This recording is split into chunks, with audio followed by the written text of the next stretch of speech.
क्या कर रहा है यहाँ पर? पहले तू बता कि तू आलोक के साथ क्या कर रही थी। आपने जासूस को छोड़ तो रखा है मेरे पीछे, फिर इसने नहीं बताया कि मैं क्या कर रही थी वहाँ पर? बड़ी गलती की मैंने तुझे शहर लाके। कम से कम तू अपने मरे हुए बाप की तो इज्जत कर। उस गैर बिरादरी आलोक के साथ तू शादी करने की सोच रही है। अच्छा, आलोक से शादी करूंगी तो पापा की इज्जत कम हो जाएगी, और इस प्रतीक से शादी करूंगी तो इज्जत बढ़ जाएगी क्या? माँ, आप साफ साफ क्यों नहीं कहती हो कि प्रतीक से शादी करने में आप ही का फायदा है? क्यों? पैसे मिलेंगे ना आपको? तो क्या गलत सोच रही है तेरी माँ? शादी होने वाली है हमारी। शादी के लिए मैंने नहीं बोला तुम्हें। कान खोल के सुन लेनी थी, तुझे प्रतीक से शादी करनी ही पड़ेगी, चाहे कुछ भी हो जाए।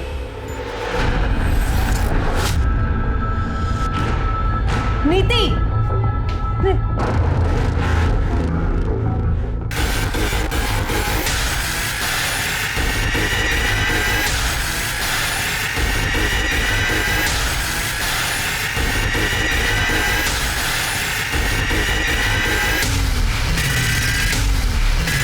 हाँ आई, थोड़ा आज लेट हो गया। एक्चुअली काम थोड़ा ज्यादा है, मैं जल्दी खत्म करके आती हूँ।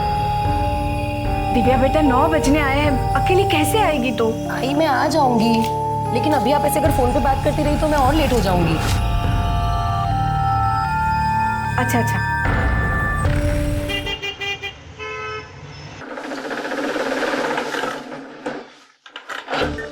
मधु, हाँ दीदी। आज लेट हो गया ना, हाँ और काम भी खत्म नहीं हुआ। हाँ दीदी, पर कल थोड़ा जल्दी आकर कर लेंगे। चलो चलो अभी जाओ, दादा आप भी जाओ, कल सुबह की कल सुबह देखेंगे, ठीक है? गुड नाइट दीदी। Good night.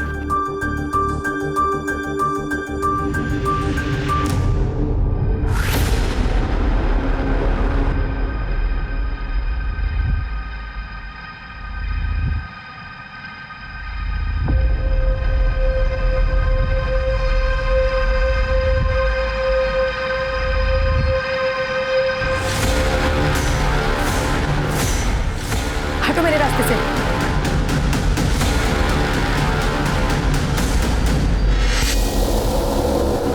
इतनी जल्दी में कहाँ जा रही?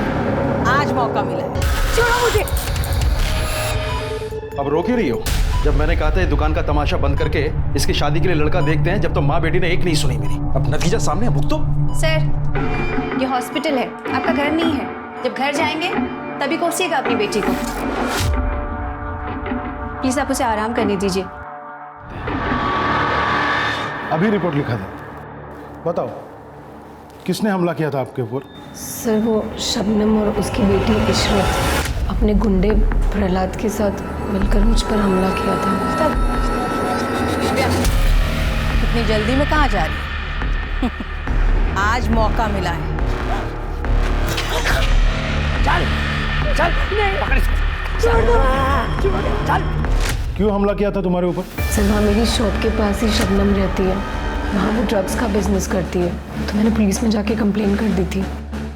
ये एप्लीकेशन FIR के लिए। शिवाजी नगर के एरिया में हमला हुआ था। 1 मिनट रुकिए आप, मैं अभी आता हूँ।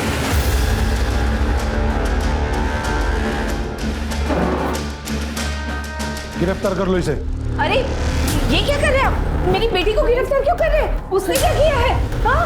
आपके बेटी के खिलाफ शबनम और इशरत के ऊपर जानलेवा हमला करने के साथ साथ शांति भंग और दंगा भड़काने की कोशिश की FIR दर्ज है। हम तो पिछले हफ्ते से इसे ढूंढ रहे हैं, मगर ये हॉस्पिटल में जाके छुप कर बैठी। लेके जाओ इसे। अरे सर, ये आप क्या कर रहे हैं? अरे उसकी हालत तो देखी, ठीक से खड़ा भी नहीं रहा जा सकता उससे, और आप कह रहे हैं कि उसने दंगा भड़काने की कोशिश की। रिपोर्ट दर्ज हुई है तो गिरफ्तार तो करना ही होगा। साहब, ये सब शबनम और इशरत की साजिश है, मेरी बेटी के खिलाफ। उसने कुछ नहीं किया। देखिए कौन क्या साजिश कर रहा है वो हम देख लेंगे। नहीं आप हट जाइए, आप लेके जाए उसे। नहीं, मेरी बेटी को मत लेके जाइए, उसने कुछ नहीं किया। प्लीज प्लीज सर, दिव्या साहब, मेरी बेटी ने कुछ नहीं किया, उसे छोड़ दीजिए, उसे गिरफ्तार मत कीजिए। मैं पैर पड़ती हूँ आपके साहब, मेरी बेटी ने कुछ नहीं किया। साहब, मेरी बेटी ने कुछ नहीं किया। लगता है एक बार की पिटाई से तुझे समझ नहीं आया, दोबारा पीटना पड़ेगा। नहीं नहीं, मुझे कुछ मत करना। नहीं, प्लीज मुझे छोड़ दो, मैं कुछ नहीं करूंगी। प्लीज छोड़ दो मुझे। चुप कर। कौन मारा तुझे? कोई नहीं यहाँ पे, चुपचाप से सो जा। सोने भी नहीं देती।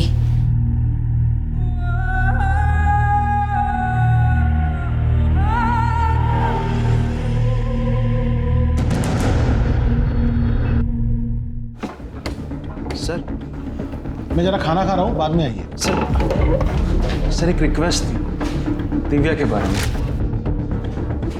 उसे रिहा कर दीजिए सर, उसकी तबीयत ठीक नहीं है। ऐसे कैसे रिहा कर दूं मैं उसको? एफआईआर है उसके खिलाफ। अब कोर्ट ही फैसला करेगा कि उसको रोकना है या छोड़ना है। सब कोर्ट को ही फैसला लेना है तो शबनम इशरत और उसके आदमियों के खिलाफ हमारा भी एफआईआर लिखिए। हमारी बेटी पे हमला करवाया उसने। चलो मान लिया, कर ली मैंने एफआईआर दर्ज। शबनम और उसकी बेटी को अरेस्ट भी करा लिया। अगर जब कोर्ट मुझसे पूछेगी तो क्या कहूंगा मैं? साहब रिहा कर दीजिए ना। ये रिवेंज पॉलिटिक्स मेरे यहाँ नहीं चलेगी। आप चले जाइए। साहब मेरी बेटी को बुखार है, उसकी तबीयत भी ठीक नहीं है। देखिए आप जाइए, खाना खाने दीजिए मुझे।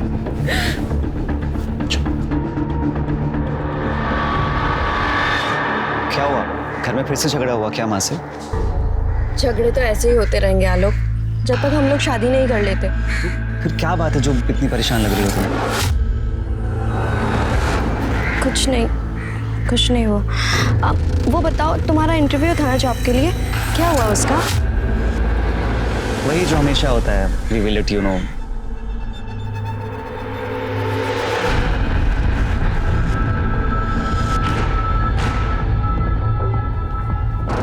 ये क्या कर रहा है यहाँ पर? पहले तू बता कि तू आलोक के साथ क्या कर रही थी? आपने जासूस को छोड़ तो रखा है मेरे पीछे, फिर इसने नहीं बताया कि मैं क्या कर रही थी वहाँ पर? बड़ी गलती की मैंने तुझे शहर लाके। कम से कम तू अपने मरे हुए बाप की तो इज्जत कर। उस गैर बिरादरी आलोक के साथ तू शादी करने की सोच रही है। अच्छा, आलोक से शादी करूंगी तो पापा की इज्जत कम हो जाएगी, और इस प्रतीक से शादी करूंगी तो इज्जत बढ़ जाएगी क्या? माँ आप साफ साफ क्यों नहीं कहती हो कि प्रतीक से शादी करने में आप ही का फायदा है? क्यों? पैसे मिलेंगे ना आपको। तो क्या गलत सोच रही है तेरी माँ? शादी होने वाली है हमारी। शादी के लिए मैंने नहीं बोला तुम्हें। कान खोल के सुन लेनी थी, तुझे प्रतीक से शादी करनी ही पड़ेगी, चाहे कुछ भी हो जाए।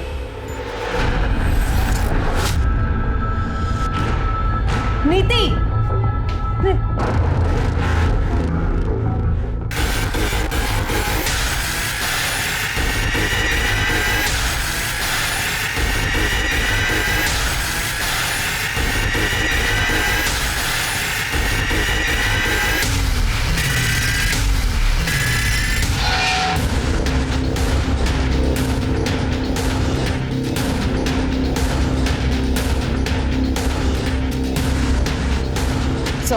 चलो ऑटो चलो।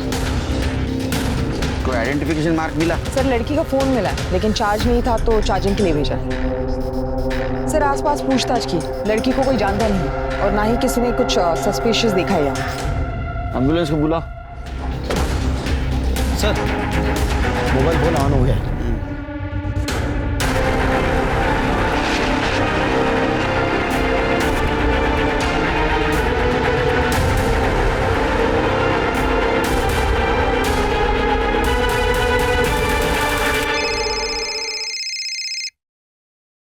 हेलो नीति। कौन बोल रहा है? आप कौन बोल रहे हैं? मैं इंस्पेक्टर सुनील केलकर बोल रहा हूँ। आप कौन बोल रहे हैं? सर मैं आलोक शर्मा बोल रहा हूँ, लेकिन ये नंबर तो नीति का है। आप उसके फ़ोन से फ़ोन क्यों कर रहे हैं? नीति? कौन नीति? सर मेरी फ्रेंड है, लेकिन हुआ क्या है? उसके फैमिली को इन्फॉर्म करना है, उसके घर का एड्रेस दो और तुम्हारा भी एड्रेस दो। जया नाम उसकी माँ का। आप एड्रेस लिखिए।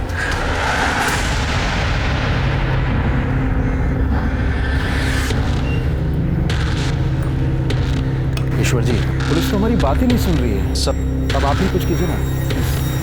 सर आपके बारे में बहुत सुना है, आप कितने बड़े सोशल वर्कर हैं। हमारी बेटी को आपकी मदद की जरूरत है, उसकी हालत बहुत खराब है। दिव्या आई।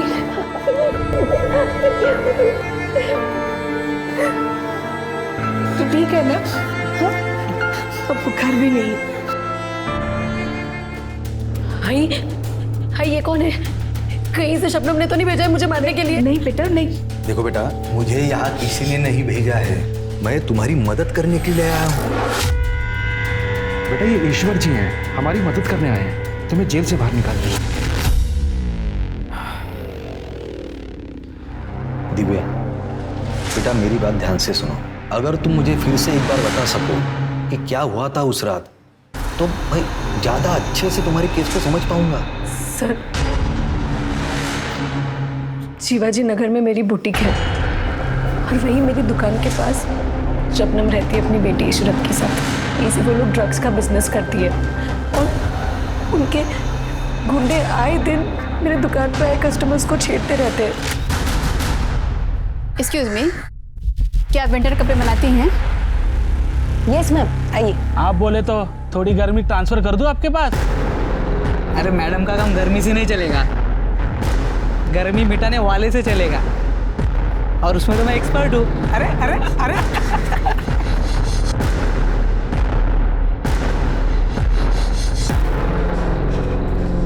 क्या बात है मैडम, इतने जल्दी गर्मी मिटाने के लिए आ गई? लगता है ठंड बहुत बढ़ गई है। मिटा दो गर्मी। इसकी गर्मी ज्यादा बढ़ गई है, पकड़ो इसको। ये तो फिर से आ गई। ये तुम्हारे नशेड़ियों को काबू में रखो वरना अच्छा नहीं होगा। आज फिर मेरी कस्टमर को छेड़ा इन्होंने। ये अपना रोना धोना ना कहीं और जाकर कर। हमने बोला था यहाँ दुकान खोलने को, जो हमसे आके शिकायत कर रही है। ये एरिया तुम्हारा नहीं है जो हर एक काम तुमको पूछ के करूं। अगर नहीं सुधरे ना तो पुलिस में जाके तुम सबकी कंप्लेंट करूंगी। पुलिस में जाएगी? हाँ जाऊंगी, और ये तुम्हारा जो काला धंधा है ना, इसका काला चिट्टा पुलिस को पता के रहूंगी। देख लो भाई लोग, पुलिस में जाने का बोल रही है, तुम सबको जेल में भिजवाएगी। इसका क्या करना है देख लो तुम लोग। इसके पास जाएगी? हाँ, पुलिस के पास जाएगी। हाँ, पुलिस के पास जाएगी। छोड़ो उसे, पीछे पीछे। और तू आज आई तो आई, आज के बाद इधर दिखना भी मत। हर बार तुझे बचाने नहीं आऊंगी मैं। चल यहाँ से। किसी तरह से मैं भागी वहां से। मुझे अपनी दुकान को बचाना था, इसलिए मैंने जाके पुलिस में कंप्लेन की। पुलिस भी पूछताछ का बहाना करके वहां से लौट आई। फिर मुझे सबक सिखाने के लिए शबनम ने उसकी बेटी इशरत और प्रहलाद के साथ मिलकर मुझ पर अटैक करवाया। मेरे खिलाफ झूठा केस दर्ज करवाया उन लोगों ने, ताकि मैं टूट जाऊं, अपनी जुबान बंद रखूं, उनके बारे में किसी को कुछ ना बताऊं। पुलिस भी इन सब में शामिल है। मैंने कुछ भी नहीं किया है, मैंने कुछ भी नहीं किया है, मैंने कुछ भी नहीं किया। करो मेरी, वो झूठ बोल रही है।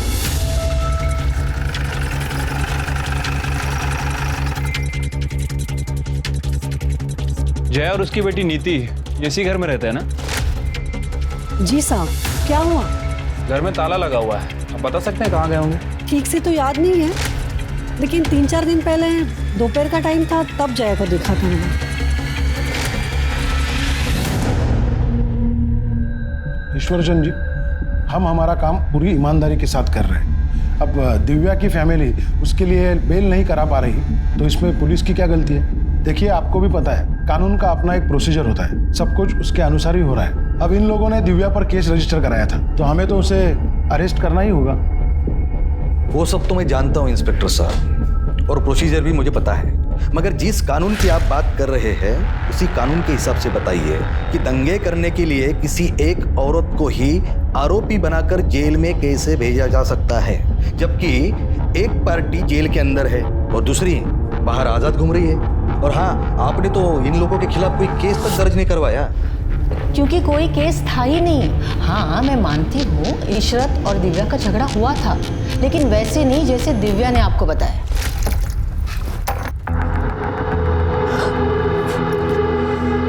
इशरत, दिखाई नहीं देता है अंधी कहीं की? अरे ऐसे कैसे बात कर रही है? गलती से गिर गया, देख नहीं पाई तुझे। तभी तो कह रही हूँ, अंधी हो गई है क्या? सारे कपड़े गंदे कर दिए मेरे। अरे ताई देखो ना कैसे बात कर रही है। ए, ज्यादा मत बोल, पानी ही गिरा है, सूख जाएगा, सूख जाए। सबसे तो बात ही करना बेकार है। जाहिल के जाहिल यहाँ पे सभी। जरा सा बन क्या लेती है, खुद को हमसे ऊपर समझने लगी है। किसी दिन अकल ठिकाने लगा दी जाएगी ना, उसी दिन सब सही हो जाएगा। क्या बोली रे तू? हाँ, तो अभी कपड़े गंदे कर दिए। इशरत ने जब मुझे आके बताया तभी मैंने पुलिस में कंप्लेंट कर दी, और ये दिव्या गायब हो गई। और अचानक से 1 हफ्ते के बाद आकर उसने हमारे खिलाफ ही कंप्लेंट कर दी कि हमने उसे मारा है, उस पर रेप करवाने की कोशिश की है। रेप? आपको नहीं पता? ये देखिए, यही रिपोर्ट दर्ज कराने को कह रही थी। उनका कहना है कि पास में ही रहने वाले प्रहलाद और अनुज शबनम के लिए काम करते हैं और शबनम के कहने पर ही उन दोनों ने उसी रात दिव्या पर रेप करने की कोशिश की थी। ताज्जुब की बात है कि इतनी बड़ी बात आपको नहीं पता। साहब, वो दिव्या बहुत चालू लड़की है। वो आपके सहारे हमें फंसाने की कोशिश कर रही है। दुश्मनी निकालनी है ना उसे हमसे। आपके साथ उनकी क्या दुश्मनी हो सकती है? 1 महीने पहले उसकी दुकान में चोरी हुई थी।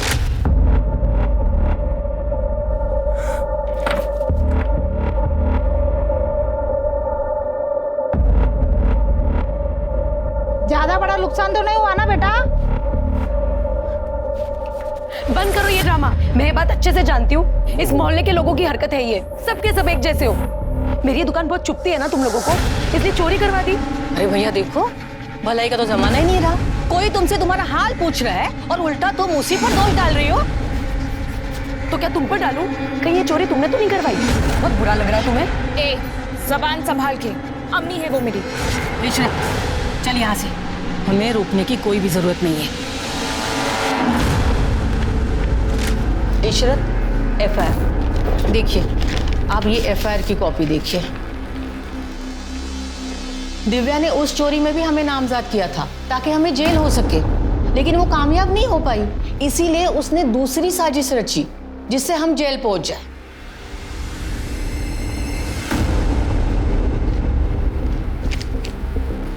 साहब, हम चलते हैं।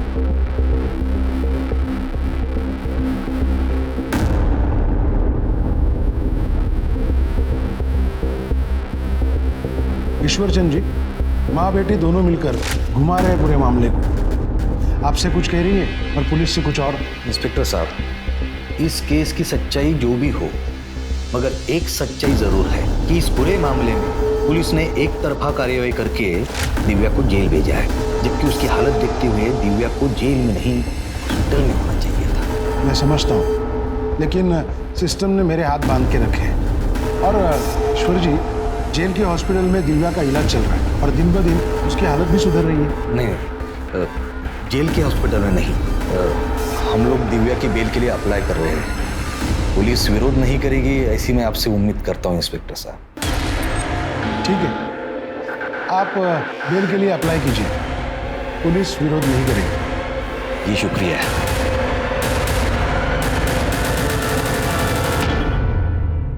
मतलब रेप नहीं हुआ था तुम्हारा, यही कह रही हो ना?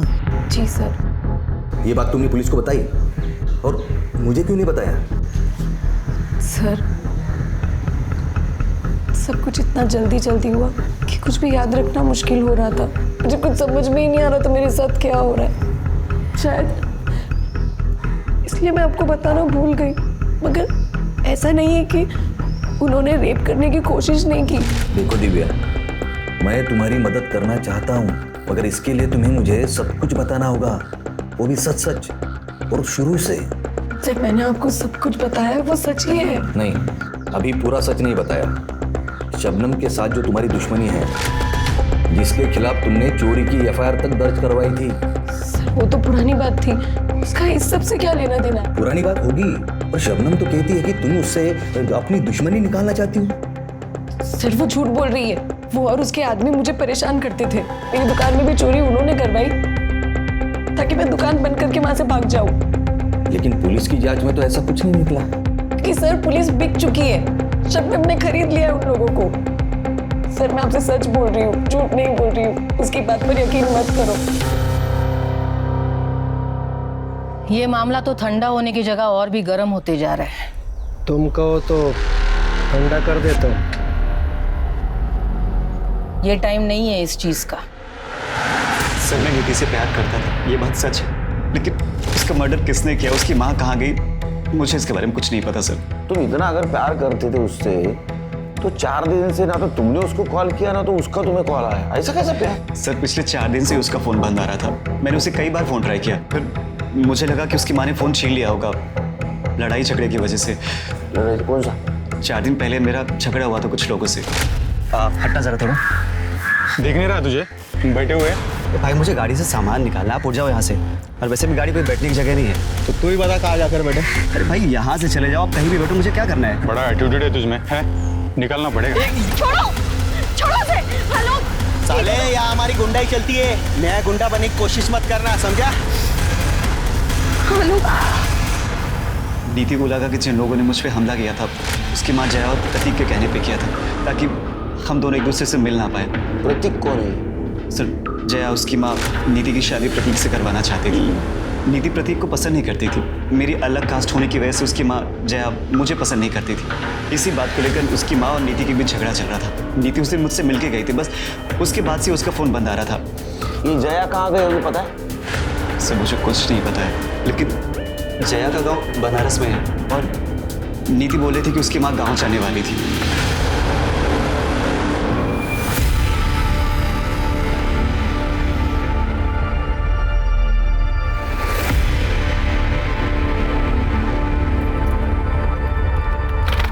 और पुलिस की क्या हाल है? परेशान होने वाली कोई बात नहीं है, सेटलमेंट हो रहा है धीरे धीरे।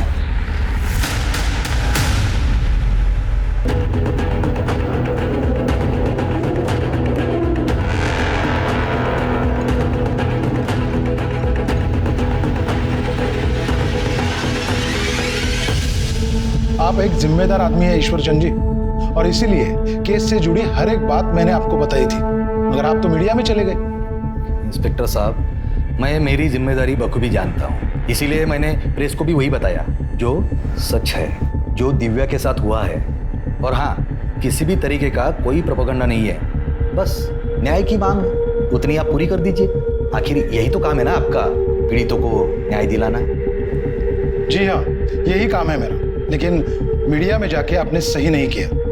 पुलिस आपकी केस की जांच कर रही है, मैं पर्सनली सुपरवाइज कर रहा हूँ आपके केस में। आप कल आइए, कल बात करते हैं।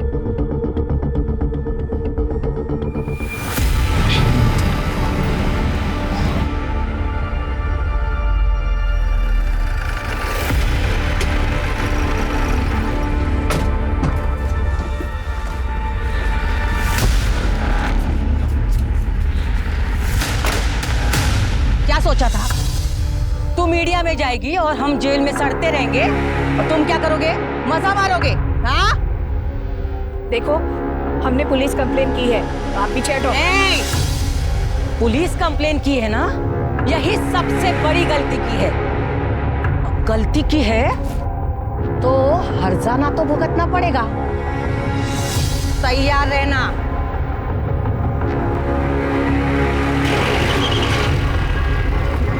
चल बेटा अंदर, अंदर चल। आजा बेटा,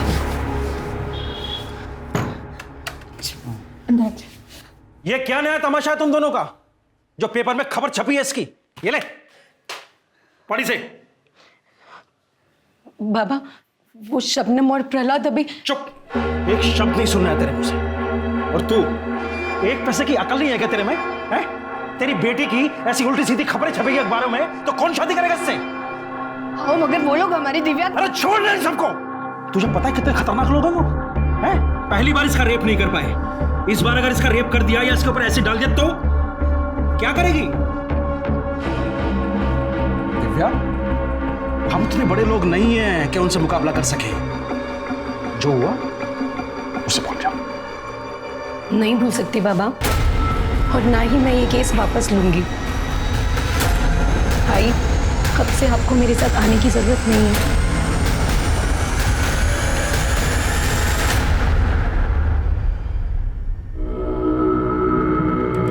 मुझे सर से मिलना है। देखिए मैडम, थोड़ा वेट कीजिए, सर बिजी है, जैसे ही फ्री होते हैं मैं आपको बुला लेता हूँ।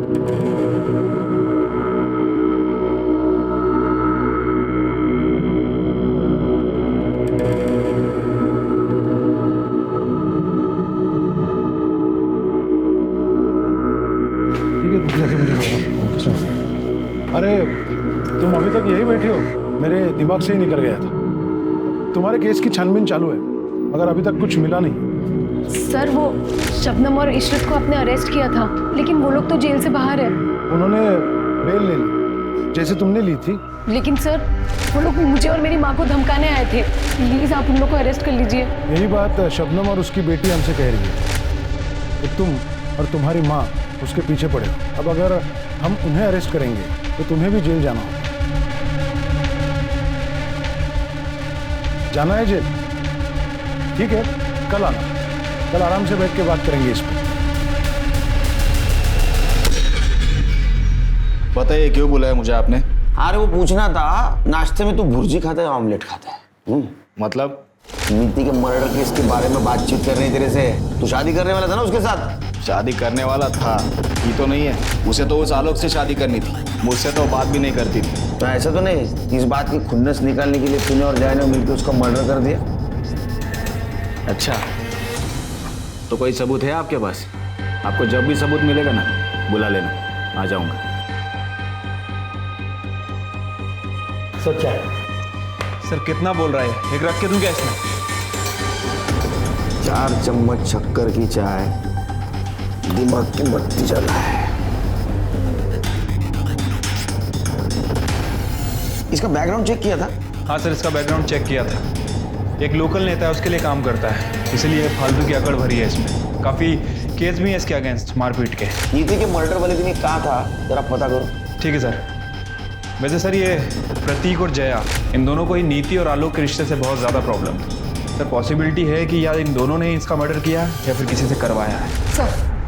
सर आलोक सही कह रहा था। हमने बनारस में जया के गांव से पता किया। नीति के मर्डर के अगले दिन ही वो अपने गांव पहुंची। नीति के मर्डर के अगले दिन जया को क्या?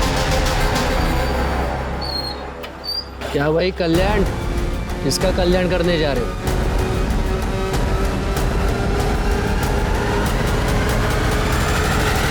हाँ ठीक है, मैं बोलता हूँ बाद में। मैं करता हूँ तुम्हें बंद। सॉरी, मैं भूल ही गया था कि आप यहाँ बैठे हो। तुम्हारे केस में एक लीड मिली है, एक्चुअली उसी की छानबीन चालू है।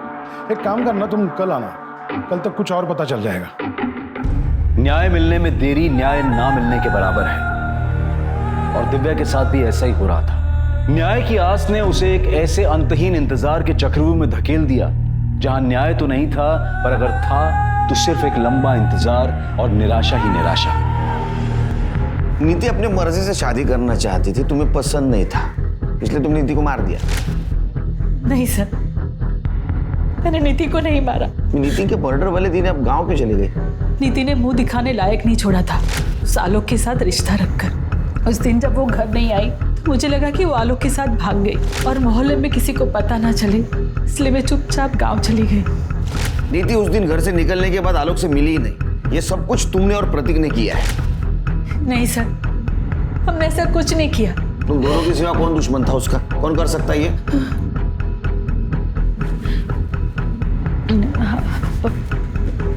प्रहलाद। छोड़ो, पकड़, उठ। छोड़ो से, छोड़ो से। चल निकल यहाँ से, वरना सारी गांधीगिरी निकाल देंगे तेरे। चल चल चल अंदर चल, अंदर चल। मार लेंगे ये लोग, इसे मार देंगे। वो जाने और वो लड़की जाने, इन सब में हमें नहीं पड़ना। चल तू यहाँ से। एरिया का गुंडा है सर, सभी उससे बहुत डरते हैं। नीति के मर्डर से इसका क्या लेना देना? नीति बहुत परेशान थी सर, क्योंकि वो उस लड़की की मदद नहीं कर पाई। लेकिन जब नीति को ये पता चला कि पुलिस ने उस लड़की को जेल में डाला है तो बहुत परेशान हो गई। मैंने नीति को बहुत रोका, समझाया, लेकिन वो पुलिस स्टेशन में गवाही देने आ गए।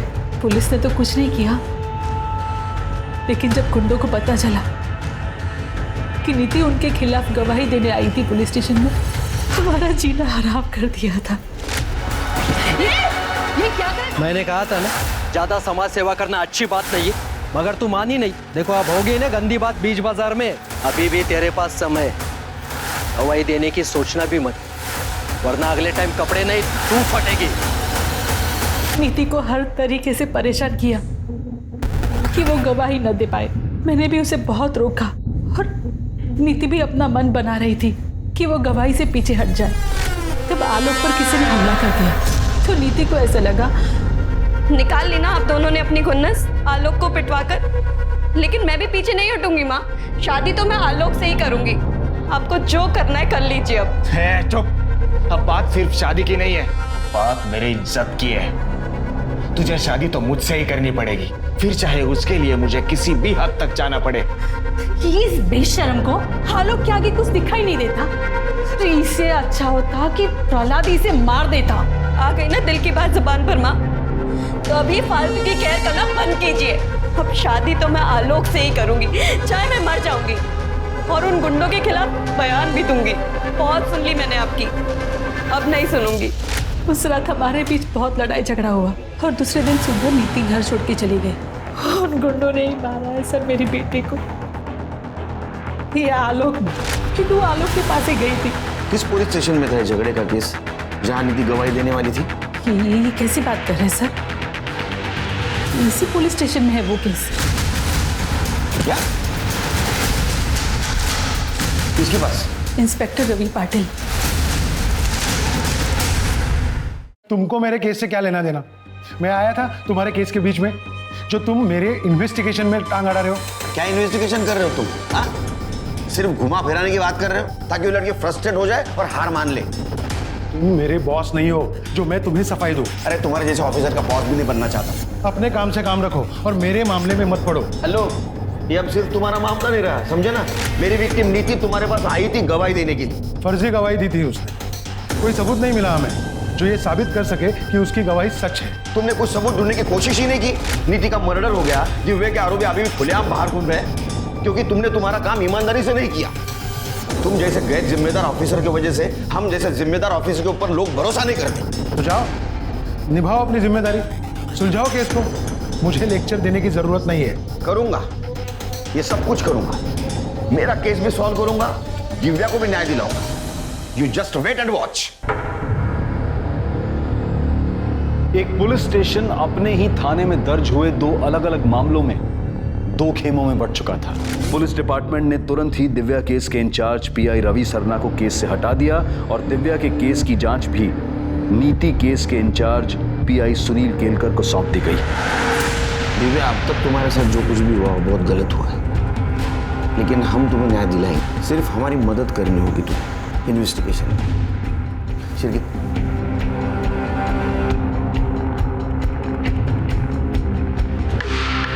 इसे जानती हो? नहीं सर, कौन है ये?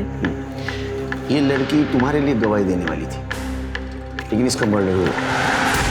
और हमें ऐसा लगता है कि तुम्हारे केस से जुड़े होने के कारण उसका मर्डर हुआ। कैसे? इस लड़की का मर्डर हुआ है? मतलब आप हमें फिर भी केस लड़ने के लिए बोल रहे हैं? सर, बहुत खतरनाक लोग हैं वो। आप हर समय तो हमारे साथ रहेंगे नहीं हमें बचाने के लिए। जाने दीजिए सर, हमें कोई केस वेस नहीं लड़ना है। अरे नहीं, चिंता करने की बिल्कुल कुछ जरूरत नहीं।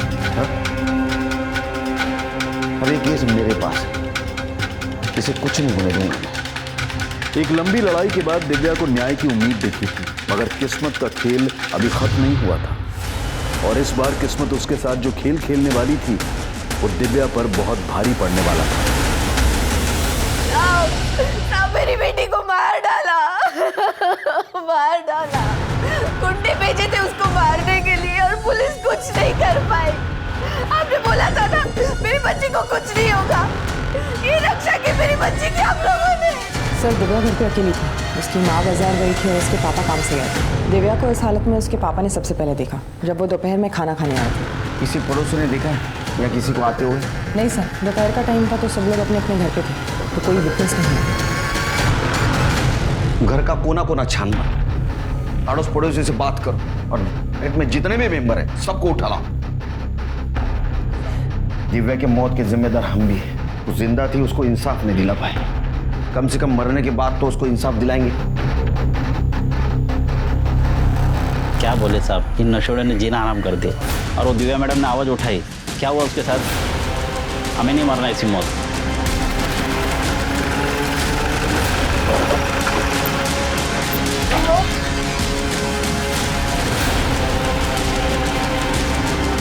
सर, अनुज और प्रहलाद घर पे नहीं है और ये बताने को तैयार नहीं। वो कहा है अंदर डालो इसे। चल।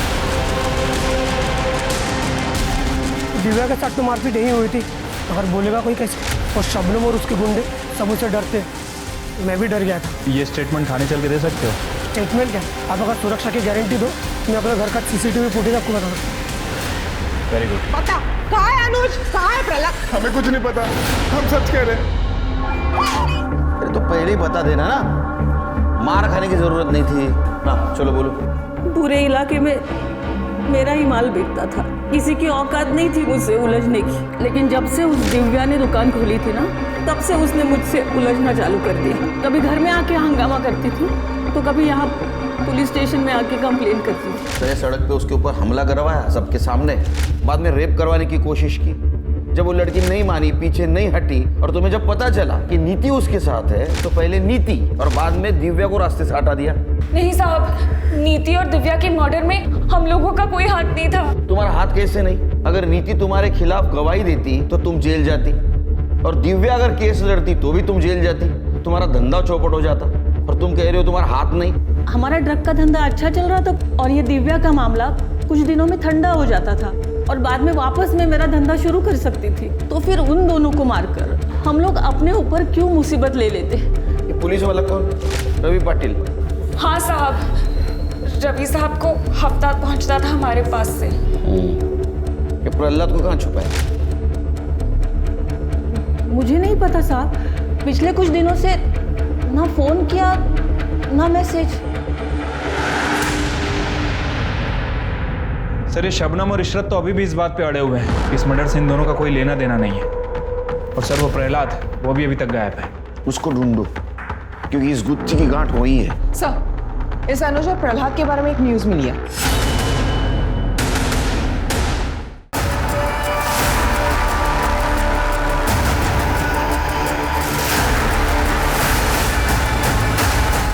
सर ये गुत्थी तो सुलझने के बजाय और उलझती जा रही है। हाँ सर, ये प्रहलाद अपना प्राइम सस्पेक्ट था और इसी का मर्डर हो गया। सर मुझे लगता है कि यहाँ कोई पार्टी वगैरह चल रही थी, और जो भी इन दोनों के साथ आया वो इन्हें जानता था। पहले इन लोगों ने शराब पी और फिर मौका देखकर इन्हें मार के निकल गए। नितिन, दिव्या, प्रहलाद और अनुज, इनका कनेक्शन किसी न किसी तरह से इस से जरूर है, क्योंकि पहले नितिन, बाद में दिव्या, अब ये दोनों। मतलब ये जो कातिल है, ये अपने खिलाफ जितने भी सबूत है सब मिटा दे जा रहा है। ये हत्याकांड की जड़ें इस रैकेट से जरूर जुड़ी है। इसको खोदो, कातिल यही मिलेगा। हाँ तो शबनम अभी बता कि वो तीसरा आदमी कौन है? जैसे प्रहलाद अपना दोस्त समझता था, लेकिन वो उसका दुश्मन निकला। सब मुझे क्या पता, वो काम करता था मेरे लिए, मैं घरवाली नहीं थी उसकी। मैडम, प्रहलाद तो अपनी गैंग का बॉस था, उसे कौन मार सकता है? ये बात तो मुझे भी नहीं समझ में आ रही है। क्या पता साहब कौन दोस्त था प्रहलाद का। वैसे भी इस काम में कौन दोस्त कब दुश्मन बन जाए कुछ कह ही नहीं सकते। साहब, आप शबनम के ग्रुप के ज़्यादातर लोगों को पकड़ चुके हैं, पर अगर आप रैकेट पे ही नजरें जमाए रखोगे तो बाहर कैसे दिखेगा? साफ साफ बोल, कहना क्या चाहता है? कहना यही चाहता हूँ साहब, शबनम के सप्लायर को पकड़िए, क्योंकि वो बाहर रहकर भी उसके अंदर ही काम कर रहा है। कौन है शबनम का सप्लायर? साहब उसको मैं डायरेक्ट नहीं जानता था, एक आदमी था हम दोनों के बीच में। प्रहलाद? नहीं साहब, वो प्रहलाद नहीं था। फिर कौन था?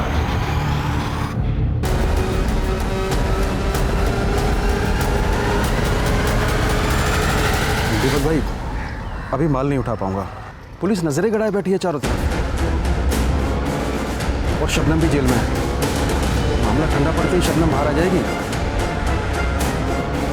उसके बाद ही तेरी सप्लाई तो मैं शुरू करूंगा।